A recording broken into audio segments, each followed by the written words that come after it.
Chandrakumar SR Parthiban தெரிவித்த குற்றச்சாட்டுகளில் உண்மையில்லை என்று தேமுதிக கலை இலக்கிய துணை செயலாளர் ராஜேந்திரநாத் தெரிவித்துள்ளார். SR பார்த்திபனை தாம் முதலில் தொடர்பு கொள்ளவில்லை என்றும் அவர் விளக்கம் அளித்துள்ளார்.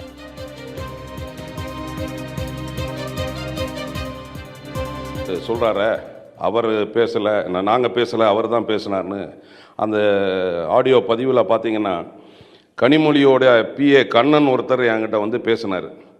அப்போ நான் அப்போவே போயிருக்கலாமா அவர் மூலமாக? ஏன் இவங்ககிட்ட நான் வந்துட்டு இருக்கணும்? இவங்ககிட்ட நான் பேச வேண்டிய அவசியம் இல்லையா? ஒரு அதில் லாஜிக்காக நீங்கள் பார்த்தீங்கன்னா இவங்களுக்கு முன்னாடியே அவங்க அப்ரோச் பண்ணாங்க. கனிமொழி சைடில் பேர் கண்ணன்கிறவர் ஒருத்தர் என்கிட்ட பேசினார். நான் அதுவும் ரெக்கார்டாக வச்சுருக்கிறேன். அப்போ நான் அவருக்கு மூலமாகவே போயிருக்கலாமே. ஏன் நான் இவங்களை தொங்கிட்டு கிடக்கணும்? இவங்ககிட்ட நான் ஏன் பேசணும்? இதை விட வந்து கனிமொழி வந்து கட்சியில் திமுகவில் வந்து பெரிய ஆளாக இல்லையா, ஒத்துக்கிறீங்களா இல்லையா? அப்புறம் நான் எதுக்குங்க இவங்ககிட்ட பேசணும்? அந்த சோர்ஸில் நான் போயிருக்கலாமே. அப்போ இதிலேருந்தே தெரியல இவங்க சொல்கிறது எல்லாமே அத்தனையுமே பொய்.